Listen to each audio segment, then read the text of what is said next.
তার জন্য কর্মক্ষেত্রে দেওয়াটা খুব ইম্পর্টেন্ট। আমি ইউনূস সাহেবের প্রতি লাস্ট একটা কথা বলতে চাই। আপনার সামনে দুটো অপশন আছে। একটা অপশন হচ্ছে আপনি সফল হবেন, যে সংস্কারের যে ওয়াদা আপনি করেছেন সেই সংস্কার আপনাকে করতে হবে। আপনার সামনে দ্বিতীয় অপশন কি জানেন? আপনি একটা লুজার হবেন। এখন আপনি সিদ্ধান্ত নেন আপনি কোনটা হবেন। আপনি যে আমরা আপনার প্রতি কৃতজ্ঞ যে আপনি বাংলাদেশের একটা খুবই গুরুত্বপূর্ণ সময়ে, খুবই ক্রিটিক্যাল সময়ে বাংলাদেশের আপনি এসেছেন দায়িত্ব। আপনার সামনে দুটো অপশন আছে। একটা অপশন হচ্ছে আপনি সফল হবেন, যে সংস্কারের যে ওয়াদা আপনি করেছেন সেই সংস্কার আপনাকে করতে হবে। আপনি শুধু বলে দেখেন যে আমি সংস্কার করব, বাংলাদেশের লক্ষ লক্ষ কোটি কোটি জনগণ আপনার পক্ষে থাকবে। রাজনৈতিক দলগুলো যাবে, আপনি সাহস করে বলেন আপনি কেন রাজনৈতিক দলগুলোর কাছে ভ্যালিডেশন চান, আপনি জনগণের কাছ থেকে ভ্যালিডেশন চাইবেন, এটা আমরা আপনার কাছে আশা করি। এবং দ্বিতীয় কথা হচ্ছে যে আপনার সামনে দ্বিতীয় অপশন কি জানেন? আপনি একটা লুজার হবেন। এখন আপনি সিদ্ধান্ত নেন আপনি কোনটা হবেন। আপনি যদি লুজার হন তাহলে আপনার কি ক্ষতি হবে জানেন? আপনি যে ব্যক্তিগতভাবে আপনি যে নোবেল লরিয়েট হয়েছেন ওইটাও হারাই যাবে ইতিহাস থেকে।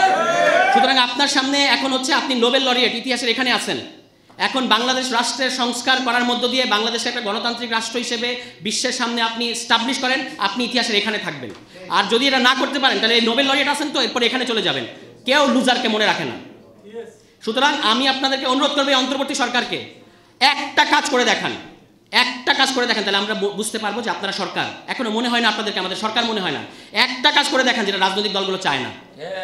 রাজনৈতিক দলগুলো চায় না এমন একটা কাজ আপনি ফার্ম থেকে বলেন যে আমি এটা করব এবং জনগণ আমার পাশে আছে, আমি জনগণকে পাশে চাই, বলে দেখেন এটা, দেখেন তারপর কি ঘটে।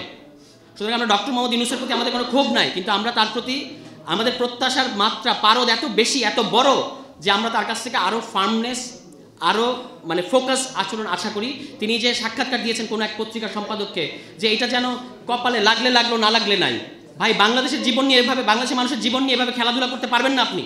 এটা এত সহজ ব্যাপার না যে আমি আসছি পরীক্ষা করে দেখতেছি যদি লাইগা যায়। এটা যদি লাইগা যায় ব্যাপার না, আমাদের জীবন মৃত্যুর ব্যাপার এটা। প্রতিদিন মৃত্যুর পরোয়ানা নিয়ে ঘুরতেছি আমরা ঢাকা শহরে। আমাদের পেছনে গুপ্ত হন্তারকরা আমাদের পেছনে পেছনে ঘুরতেছে, সুযোগ পেলে আমাদেরকে মেরে ফেলবে। আর আপনি বলেন যদি লাইগা যায়। এই যদি লাইগা যায় রাজনীতি আমরা আপনাকে করতে দেবো না। আপনি যে রাজনীতি আপনার করার কথা, যেটা আপনার ম্যান্ডেট, সংস্কার করবেন। সংস্কার করে না করে যদি আপনি নির্বাচনে যান তাহলে আপনি একটা অবৈধ সরকার। সংস্কার করলেই আপনার ভ্যালিডিটি থাকবে, আপনার ম্যান্ডেট থাকবে, এই সংস্কার আপনাকে করতে হবে। আর না করলে আপনি অবৈধ সরকার।